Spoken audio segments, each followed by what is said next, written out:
Hello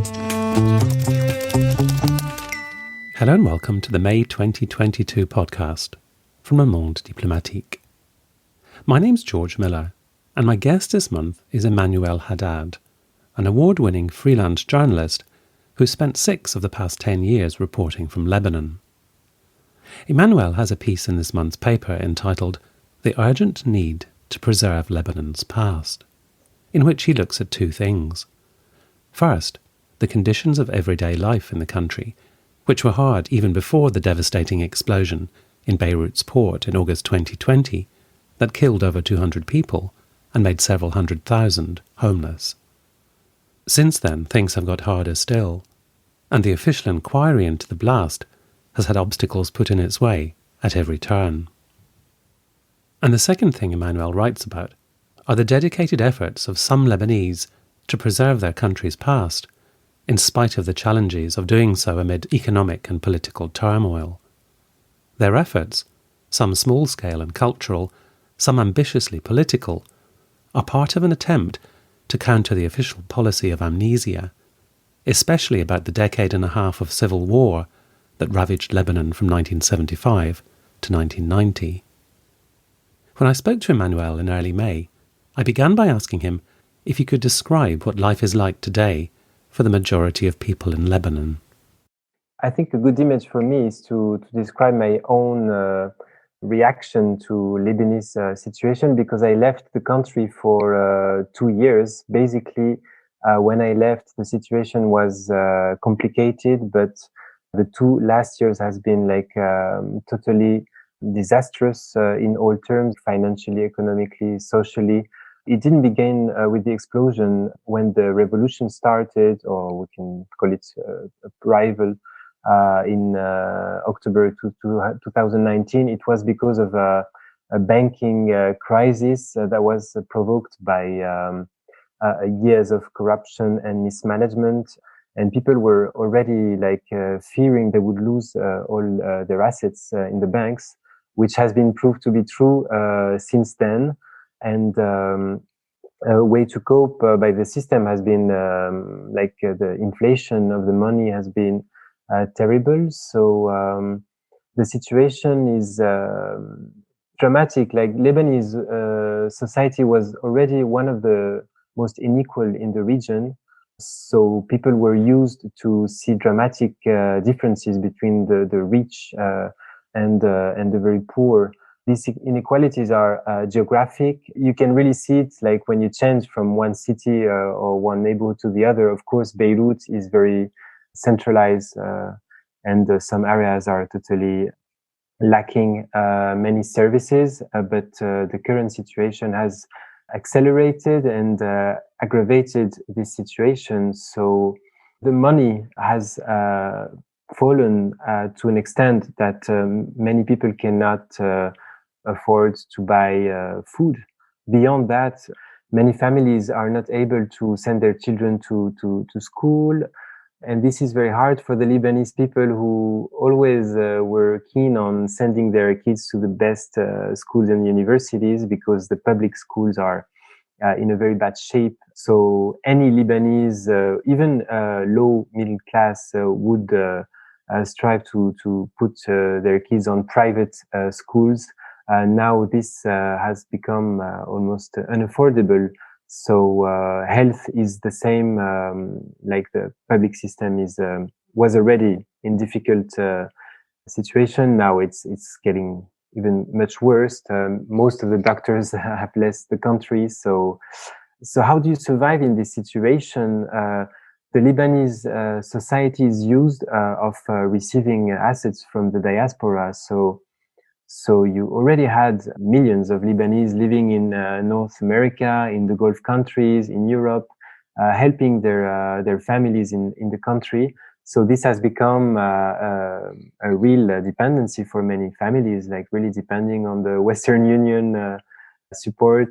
Receiving cash is a necessity when you cannot withdraw dollars from your bank. So you wait for the help of people living in foreign countries to send you what we call fresh dollars in the country.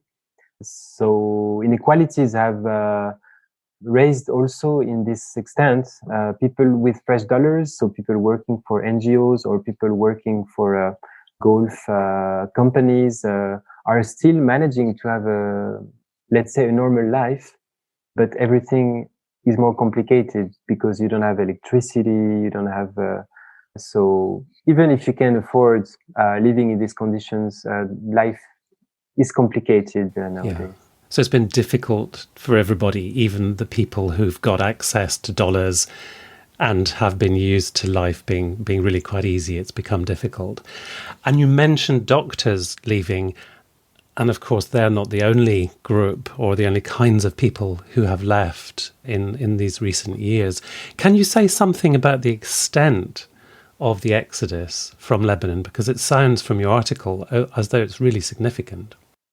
Yeah, it is said to be the biggest exodus since the civil war, and before that there was several waves of Lebanese emigrating from their countries. So, like, unfortunately, it's not the first time that Lebanese leave their country.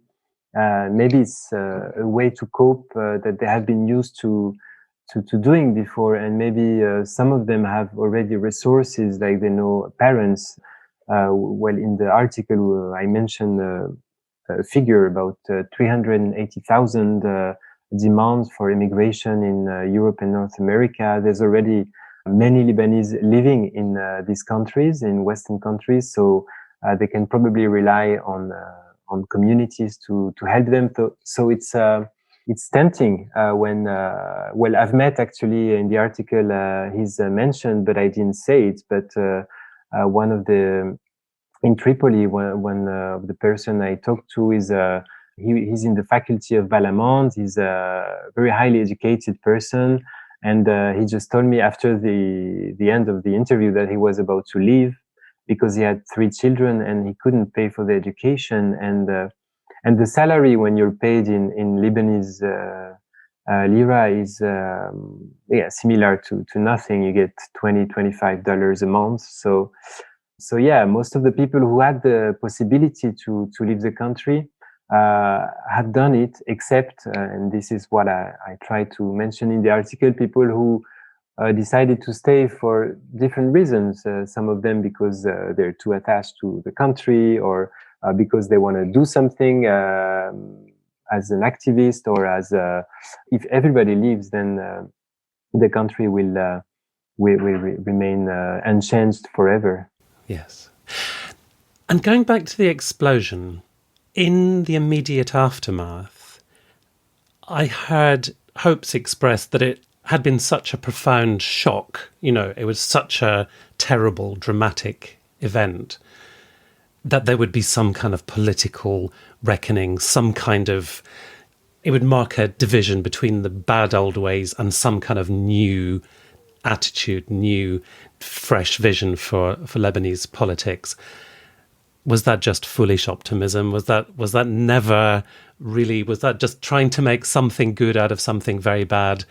Because it doesn't sound like that kind of reset has really happened. It hasn't happened, but I'm not sure Lebanese people really expected any change after the explosion. I think maybe from outside, you get this explosion that was similar to almost a nuclear explosion. So you expect, if you don't know the country, if you don't know the leaders of this country, you expect something will dramatically change after this. And well, as for France, like President Macron came and maybe a bit arrogantly said, okay, you need to do something, guys. And they said, sure. But they're used to dealing with international expectations and to give a little bit and in order to receive more. So I think Lebanese, more than hope, they felt totally powerless more than ever. And they were in the process of demonstrations and strong demands for change, and this explosion beyond the COVID crisis just put things to sense of disillusion, total loss of sense. And this is how I actually begin the article, quoting someone who's looking for sense just after this, because yeah, as you said, not only nothing's changed, but it's even more maybe hard to bear this lack of change after the explosion. So you wonder how they can maintain this impunity, but they actually do. So judges have been trying to sue, at least to interrogate some responsible, but they refused, and they responded by threatening the justice. Lately, Judge Tarek Bitar, and so you can see that they're really not ready to accept their responsibility in the state of the country now. Yeah, because that official inquiry, I guess, would have been the key way to try to have some kind of reckoning, to try to establish how it could have happened and how the country might learn from it and move on from it. But from what you write, it sounds as though it has encountered all sorts of obstacles, political, official, overt, covert kind of obstacles. Yeah. The idea of the article was also to go beyond the shock of the explosion of the crisis, Sure. and why also things are continuing this way, and by making a little step back in history, you can see that it's not the first time that let's say horrible things happen in the country, and they're followed by no change in terms of recognition and justice, and so maybe the fact that it didn't change before, let's say after the civil war, there was an amnesty that prevented any crime to be judged. Maybe this series of impunity that were implemented throughout the years maybe helped in a way these people to believe that they could just also maintain their situation even after such a disaster. And this is actually what's happening. And you mentioned that in your article you want to look at the bigger picture than just the explosion and its aftermath. And you do indeed talk to people who are engaged in what we might call collective memory projects, people who are trying to establish some kind of sense of Lebanon's past, partly because of its intrinsic value and also because of this idea of accountability being important. And if you've got a society with no accountability, how do you build anything? How do you move on from that? And you mentioned amnesty there, how amnesty was one of the things which followed the civil war. And that amnesty goes along with a kind of official amnesia, doesn't it? So there's both amnesty and amnesia, which is kind of counter to this idea of collective memory. Can you say a little bit about that kind of amnesia which was sort of imposed on Lebanon? This is how people call it in Lebanon, like the amnesty, which created amnesia, because in a way it was way easier to forget than to forgive. I wasn't there, but it's a natural reaction to be eager to forget such 15 years of war and destruction, and beyond the very same people of the same nation. So there was a sense of maybe okay, let's just move on with our life. So this is like the society, like maybe natural reaction for a while. But a different thing is institutional impossibility to try to understand why a country destroyed itself for 15 years, and totally lacking of the will to learn from these tragedies, and to take stances on wanting it not to be repeated. Why? Because the actual leaders during the war are the same leaders that are now, more or less, leading this country. So we can talk about Nabih Berri, for instance. It's one of the leaders that we call Zo'ama. He was like a warlord during the war. He was leading the Amal, which was weaponized militia, and nowadays he's the chief of the assembly for more than 3 decades.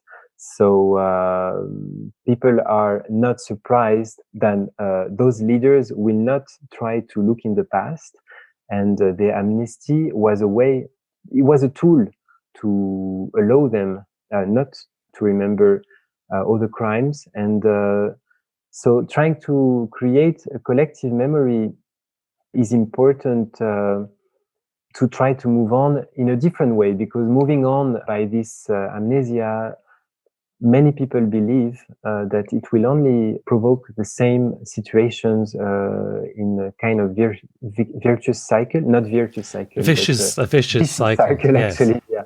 And another thing is trying to move on, having learned from the past, having accepted the responsibilities of the different actors of the war. And this is what many movements in the civil society are trying to do for decades.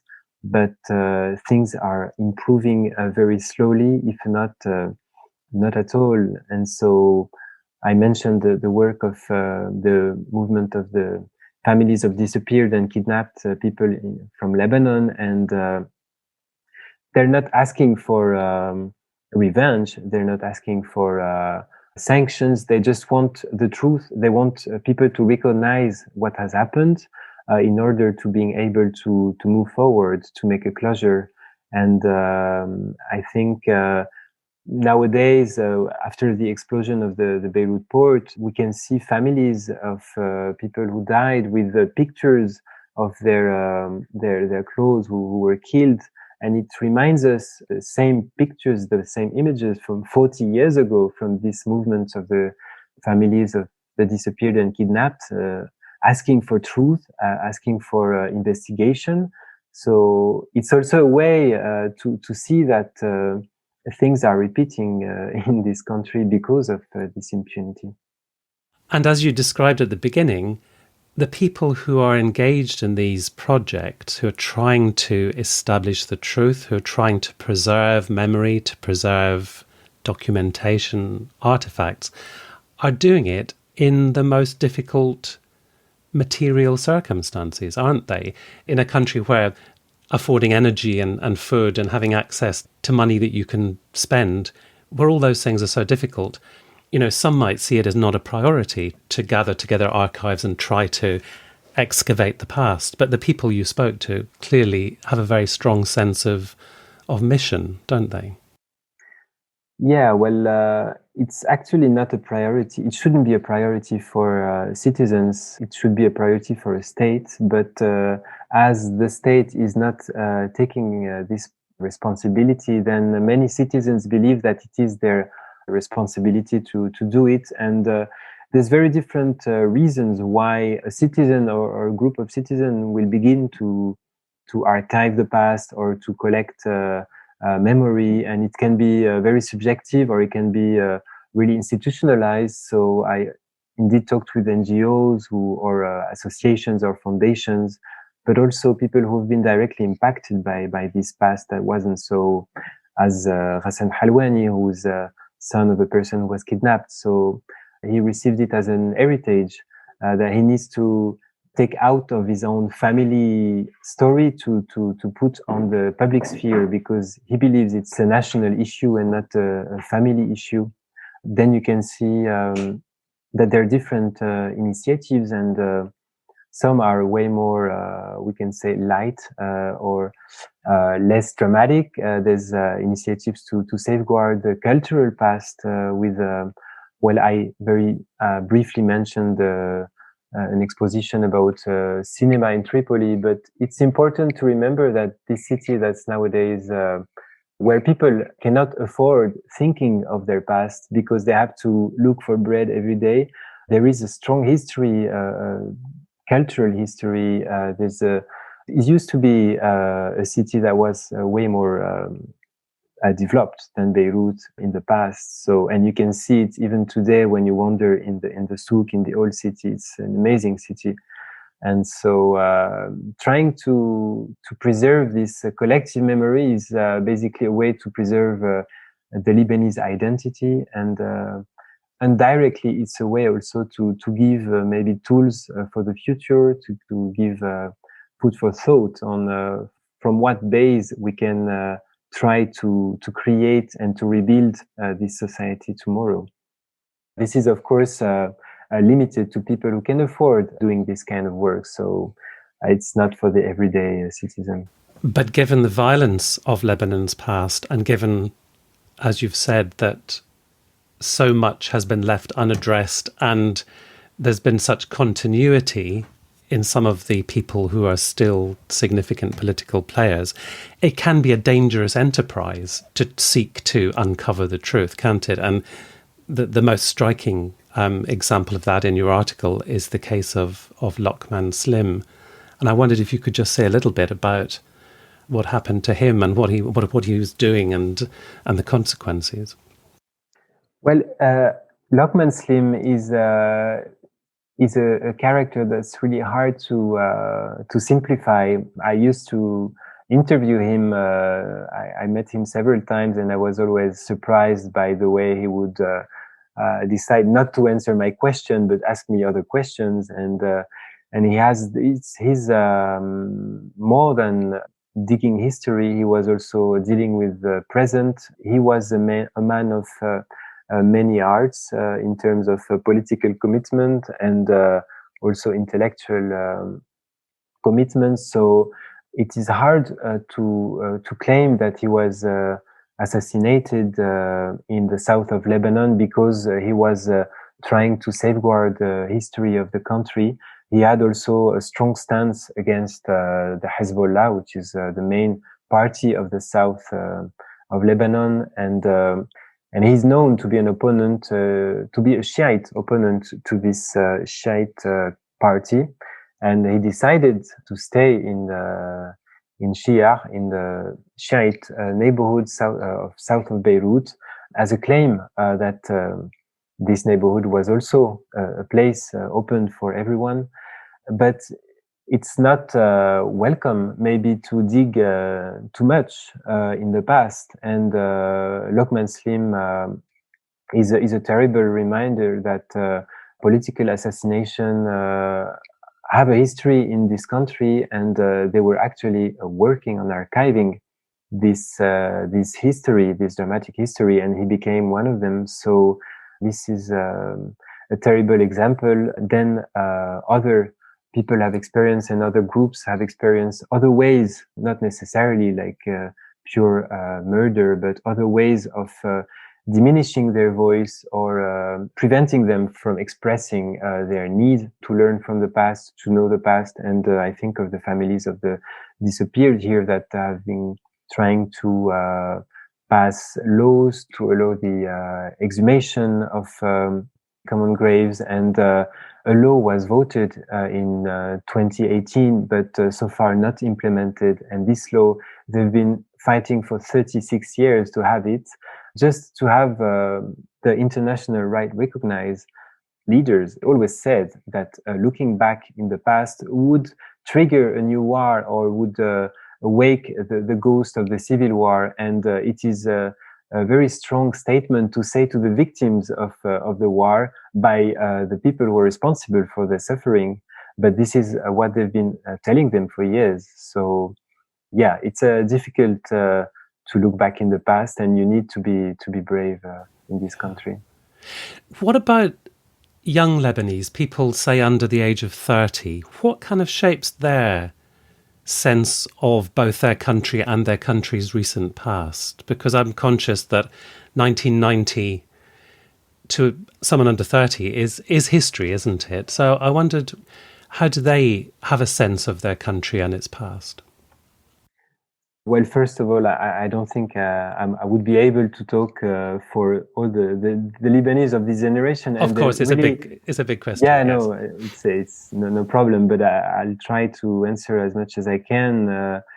There's strong divisions in this generation, as there are divisions among all the Lebanese. So it's hard to compare, let's say, a Lebanese from the middle class who lives in Badaro and someone from Khandar al-Rami, living in these conditions of a strong party legacy of the leader cult, and so some youngsters are just going to follow their parents in continuing to stand under the same flag of their parents, the same identity, which is both political and confessional, religious, we can say, even if religion is not always an issue. It's a matter of identity. It's sometimes a matter of neighborhood, it's a matter of belonging.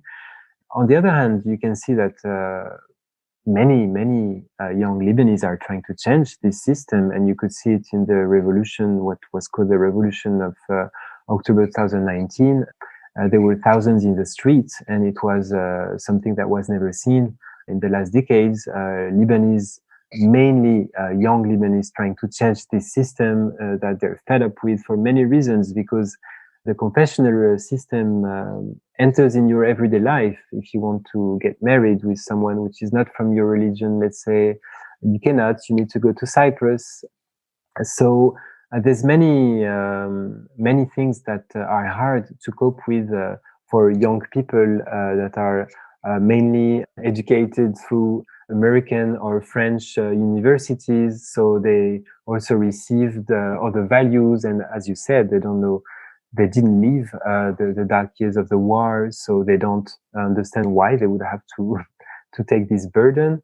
And the positive thing is that new parties are created. There's actually parliamentary elections in 5 days in Lebanon, and you can see a lot of new lists.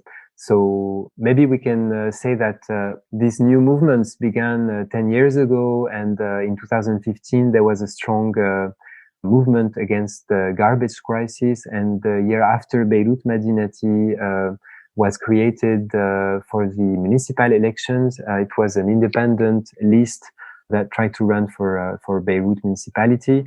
They had strong results, and so it's a process. But of course, the revolution and the explosion and the disastrous situation makes people ready to do anything for a change. So I don't know if this is something positive that could be created, but new generations, and already in the elections in the universities, in the union, in labor union, you can see that some things are changing in the country. Emmanuel, the last thing I wanted to ask you was, for someone who doesn't speak or read Arabic, are there any of these projects which are accessible online or in the form of film? I know that we haven't talked about film today, but I know film is another way of recording, preserving, transmitting memory. Are there any which are accessible to non-Arabic speakers that someone who's listening to this could perhaps go and find? Yeah, so has a website with many resources. It can be cultural, it can be political archives, and current projects are going on. Then the Arabic Image Foundation that I mentioned in the article has also interesting resources on their website. Then some projects are actually being built nowadays, even in spite of the crisis. There's projects of creating websites to host the archives of, for instance, cinema. So projects that I mentioned also. Nadi Likulnas is trying to build what they call Beit El Cinema, which means the house of the cinema. There will be a new place in Hamra, but also a website that could host some of these movies. And Rassem Halwani is also finishing the digitalization of the archives of the Committee of the Families of Disappeared and Kidnapped People in Lebanon. So soon, I don't know exactly when, but it will be online, and also the plan is to make it open for and accessible for everyone. So hopefully there's going to be more and more things to be found. I was speaking to Emmanuel Haddad, whose article in this month's paper is entitled "The Urgent Need to Preserve Lebanon's Past." The organisations that Emmanuel mentioned at the end of the interview were Umam Documentation and Research, which can be found online at umam-dr.org, and the Arab Image Foundation, which is at arabimagefoundation.com. You can read Emmanuel's article at mondediplo.com. If you're a subscriber, you can also read every edition of the paper going back 25 years, as well as exploring other resources such as the podcast archive and online exclusive content. And if you're not yet a subscriber, there's plenty of content online to entice you to become one. In the words of John Berger, why read LMD? To make sense of what's happening in the world behind the misinformation.